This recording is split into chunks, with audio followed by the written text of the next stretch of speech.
Sejam todos bem-vindos em nome de Jesus. Estamos aí iniciando a nossa escola bíblica. Vamos neste momento, meus irmãos, darmos início em nome de Jesus a essa escola bíblica. Vamos fazer uma oração buscando a presença do nosso Pai Celestial. Querido, bondoso Pai Celestial, no nome de Jesus Cristo, teu Filho, graças te damos, Senhor, pela rica oportunidade de estarmos aqui neste sábado para falar, pregar a tua santa e bendita palavra. Prepara os corações dos nossos irmãos que vão ouvir, os que estão ainda para chegar, e que nós venhamos, Senhor, aguardar a tua palavra no nosso coração para não pecar contra ti. Nos dê força, coragem para andar dignamente conforme a vocação do Evangelho. Nos ajuda, Pai. Nos dê entendimento. Nós te agradecemos, Pai, o que tem nos revelado teu reino, tem nos feito conhecer a tua justiça. Nós te pedimos a tua proteção e o discernimento espiritual na nossa vida pelo dom do teu Espírito. Em nome de Jesus, o teu Filho Santo, nosso mediador, é que te pedimos e agradecemos. Amém. Muito bem. Hoje o tema é o capítulo 2 de Hebreus, onde estaremos analisando aí a respeito da pessoa de nosso Senhor Jesus Cristo, segundo as Escrituras. Eu vou estar lendo este capítulo e depois nós estaremos fazendo as considerações. Por isso, convém atentarmos mais diligentemente para as coisas que ouvimos, para que em tempo algum nos desviemos delas.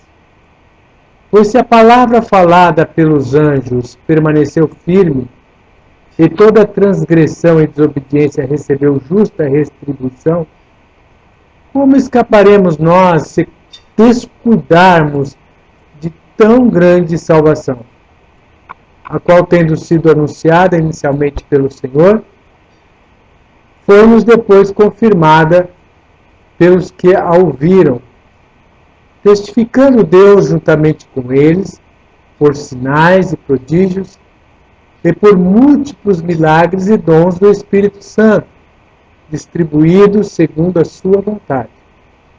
Porque não foi aos anjos que Deus sujeitou o mundo vindouro, de que falamos, mas em certo lugar testificou alguém dizendo que é o homem para que te lembres dele, ou o filho do homem para que o visites. Fizeste um pouco menor que os anjos, de glória e de honra o coroaste. Todas as coisas lhe sujeitaste debaixo de seus pés. Ora, visto que lhe sujeitou todas as coisas, nada deixou que não lhe fosse sujeito. Mas agora ainda não vemos todas as coisas sujeitas a ele. Vemos, porém, aquele que foi feito um pouco menor que os anjos, Jesus, coroado de glória e honra por causa da paixão da morte, para que pela graça de Deus provasse a morte por todos. Porque convinha que aquele para quem são todas as coisas, e por meio de quem tudo existe, em trazendo muitos filhos à glória, aperfeiçoasse pelos sofrimentos o autor da salvação deles. Pois tanto o que santifica como os que são santificados vêm todos de um só. Por esta causa ele não se envergonha de lhes chamar irmãos, dizendo: anunciarei o teu nome a meus irmãos, cantar-te-ei louvores no meio da congregação. E outra vez porei nele a minha confiança, e ainda, eis aqui os filhos que Deus me deu. Portanto, visto como os filhos são participantes comuns de carne e sangue, também ele semelhantemente participou das mesmas coisas, para que pela morte derrotasse aquele que tinha o poder da morte, isto é, o diabo, e livrasse todos aqueles que, com medo da morte, estavam por toda a vida sujeitos à escravidão. Pois, na verdade, não presta auxílio aos anjos, mas sim a descendência de Abraão, pelo que convinha que em tudo fosse feito semelhante aos seus irmãos, para se tornar um sumo sacerdote misericordioso e fiel nas coisas concernentes a Deus, a fim de fazer propiciação pelos pecados do povo, porque naquilo que ele mesmo, sendo tentado, padeceu, pode socorrer aos que são tentados. Fizemos a leitura do capítulo inteiro, capítulo 2 de Hebreus. Leitura maravilhosa, que nos traz um ensino muito importante a respeito, primeiro, de nós perseverarmos nas coisas que temos ouvido e aprendido, atentarmos diligentemente para as coisas de Deus, para que não venhamos nos desviar do Evangelho. Isso é o primeiro cuidado que nós devemos ter como cristãos. Não desviar do Evangelho. Não perder a sensibilidade da verdade. Porque se Deus não perdoou nem aos anjos que pecaram, nós temos que temer a Deus e andarmos na presença dele. Jesus Cristo, ele foi chamado, ele foi mencionado desde o ventre da sua mãe. Ele é aquele prometido que viria a ser o nosso Salvador, homem, dentre homens, perfeito, porque ele foi santificado desde o ventre, nasceu pela vontade de Deus. Quando o anjo anunciou a Maria o nascimento de Jesus Cristo, o anjo anunciou que ele seria chamado Filho do Deus Altíssimo. O livro de Hebreus nos mostra a humanidade de Cristo. Também mostra que os profetas falam de que ele seria homem, criado à imagem de Deus. Não nos diz que ele seria Deus, mas diz que ele em tudo seria semelhante a nós.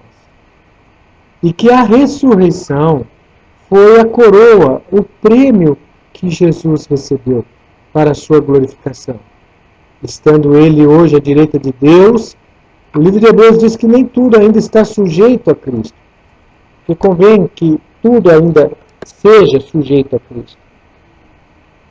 Nós aguardamos, irmãos, a volta de Jesus, para cumprir com esta outra parte do plano de Deus, que é quando todas as coisas serão sujeitas debaixo dos pés de seu Filho Jesus Cristo. Os governos da terra, as potestades, tudo no devido lugar, no devido tempo, estará sujeito a Deus nosso Pai. Estará sujeito também a Jesus Cristo. Mas quando diz que todas as coisas estão sujeitas a Cristo, logicamente, meus irmãos, exceto o Pai. O Pai não está sujeito a Cristo, demonstrando a superioridade que o Pai tem em relação ao Filho, demonstrando também que Jesus Cristo, ele deveria em tudo ser semelhante a nós, para que, provando todas as coisas como nós, ele igualmente seria apto a interceder por nós como sumo e fiel sacerdote. Essa compreensão, irmãos, é que nos faz dar entendimento de que nós podemos ser semelhante ao nosso Mestre. Jesus falou que nem todo discípulo será igual ao seu mestre, mas se fizer todas as coisas que o seu mestre manda, ele será semelhante ao seu mestre. Então nós devemos buscar ser semelhante a Jesus Cristo. Para ser semelhante a Jesus Cristo, meus irmãos, nós precisamos aprender de Cristo. Nós precisamos nos alimentar de Cristo. Quando nos alimentamos de Cristo através da leitura da palavra, meditando nos acontecimentos que deram no ministério de Cristo, a comunhão do Espírito Santo em nossas vidas, nós vamos sendo formados à imagem de Deus. O nosso caráter vai sendo moldado pelo caráter de Cristo em nós. E nos tornamos cristãos melhores. Ainda hoje que nós vivemos um período de tantas armadilhas, um período que convida o homem a ser carnal, a ser egoísta, nós temos aí a questão, nós temos a advertência, né, da Laodiceia. A última carta a Laodiceia é uma advertência do Senhor Jesus, cabeça da igreja, para a sua igreja. Por isso devemos mais que nunca acatarmos estas coisas e, como disse Hebreus, atentarmos para todas essas coisas, a fim de que não desviemos delas, né? A fim de que sejamos sóbrios, né, e praticantes da palavra de Deus. O apóstolo Tiago disse que nós não devemos ser somente ouvintes, mas praticantes da palavra. Porque o homem que contempla a si mesmo no espelho, logo depois esquece como o tal era. Mas nós devemos ser ouvintes e cumpridores da palavra de Deus. Para ser cumpridor da palavra de Deus, tem que ter fé. A fé nos move a cumprir, a andar na presença de Deus. Pela fé, também nós vamos entendendo melhor as coisas de Deus. Os acontecimentos que nós vemos no mundo também vão nos dando condições de, pela fé, avaliar que este mundo, que foi criado por Deus, ele se reserva para o dia do juízo de Deus, o qual os céus e a terra passarão com grande estrondo. O livro da Epístola Petrina, né, de Pedro, diz que os mesmos céus e a mesma terra estão reservados para o dia do juízo, e que com fogo os elementos ardendo se desfarão com grande estrondo. Né? Então, sabendo nós destas coisas, que convém a nós termos um trato fiel e digno, aguardando a aparição de nosso Senhor Jesus, a igreja vai ter que estar santificada na volta de Jesus. A palavra de Deus diz que Cristo vai apresentar a sua esposa, noiva, ataviada, sem ruga, mancha ou mácula. Uma esposa pura, santificada, a saber, para um só marido. Então, para nós chegarmos a essa condição, nós temos que estar lavados no sangue de Cristo, com os nossos olhares voltados para Cristo, com a nossa vida em submissão à vontade do Pai. E ainda mais nos dias em que nós vivemos, irmãos.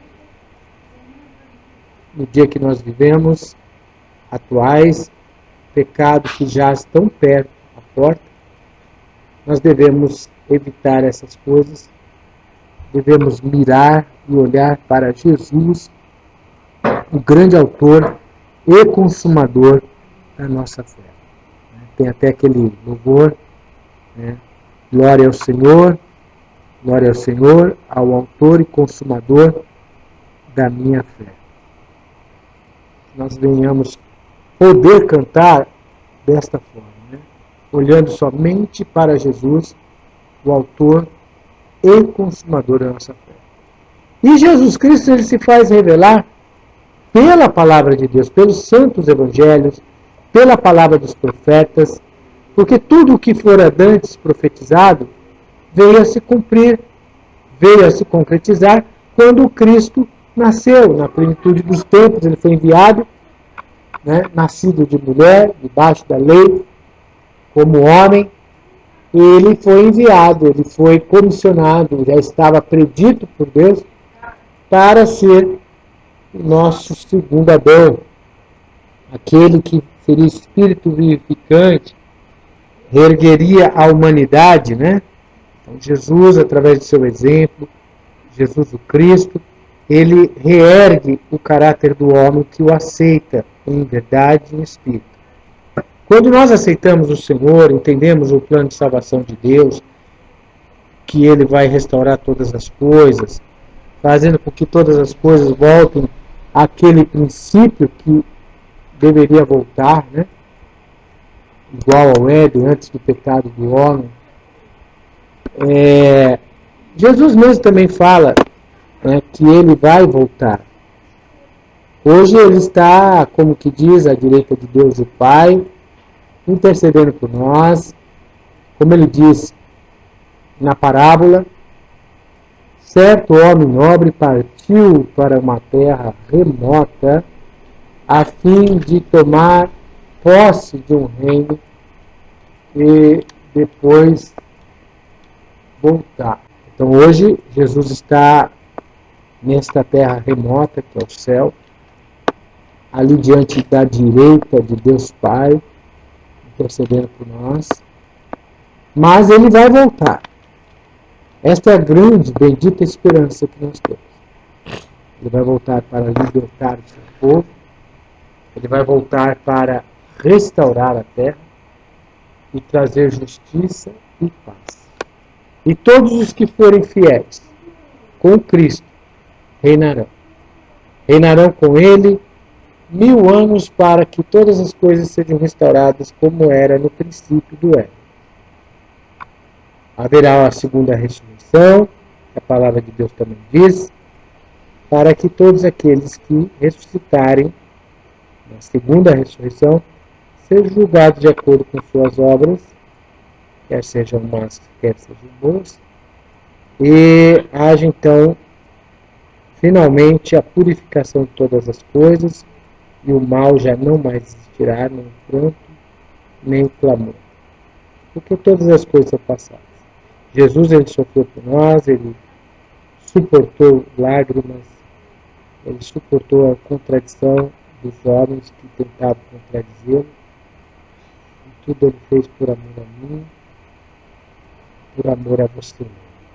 E sendo que ele se desgastou e se gastou por nós, nós devemos também nos desgastar e gastar para que todos os nossos irmãos andem na presença de Deus. Para que não haja mais injustiça, nós devemos rogar que Jesus volte.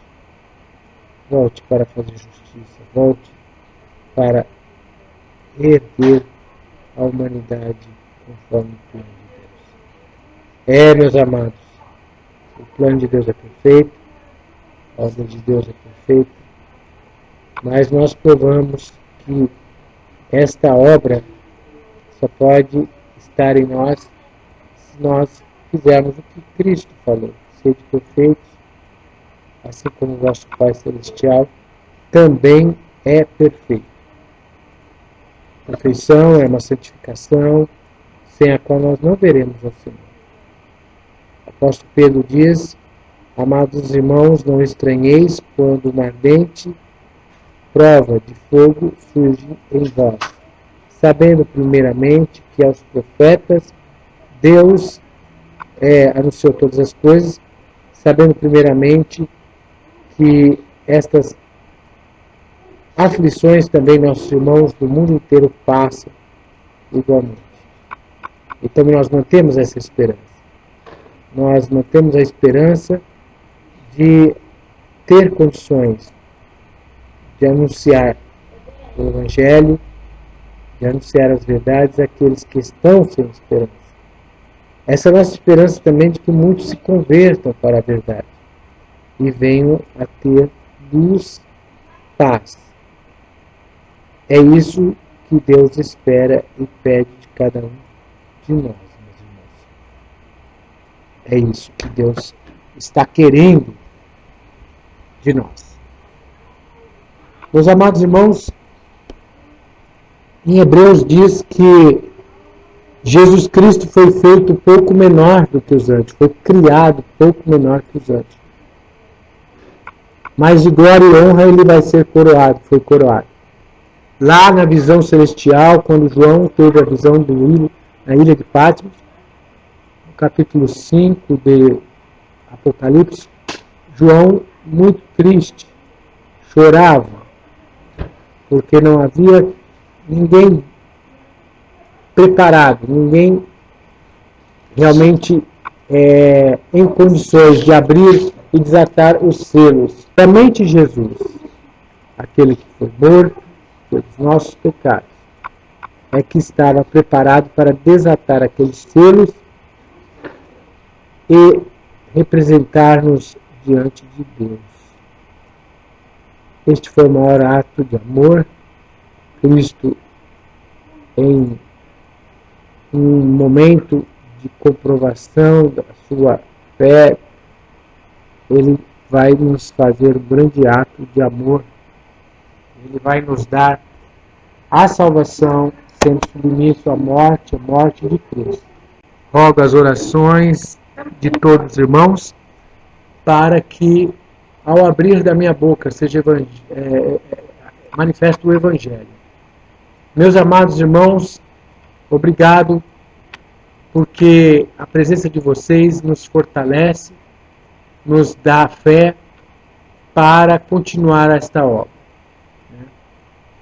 Quando nós temos almas, pessoas que Deus entregou, quando nós pregamos o Evangelho, essas pessoas creem, isso nos dá uma grande responsabilidade, um grande compromisso diante de Deus, na pessoa também de Cristo Jesus. E este compromisso, primeiramente, Jesus assumiu por nós, sendo um fiel sumo sacerdote, sendo aquele que em tudo foi tentado, mas não pecou. Imagina o propósito tão firme no coração de Jesus, mesmo sendo injuriado, mesmo sendo perseguido, ele não ousou proferir blasfêmias nem reclamar. Ele se sujeitou, ele andou na presença de Deus. Então, queridos irmãos, no livro de Hebreus, capítulo 2, ele mostra perfeitamente a humanidade de Cristo. Que Cristo não era Deus, mas era um homem perfeito, separado por Deus, cheio do Espírito Santo. No sentido representativo, como alguém que tem uma procuração da parte do eterno Deus, Jesus ele pode ser até considerado como um Deus. Mas no sentido igualitário ao Pai, Jesus não é igual a Deus e Pai. Ele mesmo disse: o Pai é maior do que eu. Então nós temos que pensar desta forma. Quando a gente lê o capítulo 2 de Hebreus, passamos a compreender melhor quão grande a profundidade do amor de Cristo, de Jesus Cristo sobre nós. A palavra de Deus diz que Deus amou o mundo, sendo ainda nós pecadores. Pois é, o amor de Deus é incondicional, é justo, e Deus procura aqueles que o amam em espírito e verdade, para que sirva, para que tudo isso venha surtir efeito sobre todos nós. Estamos dando sequência a esse tema, uma análise de Hebreus capítulo 2, que diz que Jesus Cristo em tudo era semelhante a nós, para que o papel da salvação, o resgate de Deus fosse feito através da pessoa de Jesus. Como ele mesmo falou numa parábola, levantaram a serpente, Moisés levantou a serpente, todos contemplaram e foram curados. E depois ele mesmo vai mencionar que ele vai ser levantado. E isso realmente de fato ocorreu no ano 30 da era cristã. Ele fez então 2 ofícios, que seriam 2. Então, Jesus ele cumpriu aquilo que realmente foi determinado pelas Escrituras, sendo homem, ele se sujeitou a Deus, ele andou na presença de Deus e ele outorgou a carta da vida para nós. Ele é o príncipe da vida. Ele é o autor da nossa fé. Isso é muito importante nós pensarmos e meditarmos. Depois ele tem um papel também a ser cumprido quando ele voltar, de ser rei sobre toda a terra. Este papel ele vai se cumprir na volta, quando ele sobre Israel e sobre as nações da terra reinará com cetro dado por Deus, um cetro de ferro, juntamente com seus santos anjos, seus santos que morreram na fé, aguardando esta bendita esperança da volta de Cristo. Venhamos nós também nos dedicar à oração, à vigilância, para aguardar também esta bendita esperança. Amém, meus irmãos?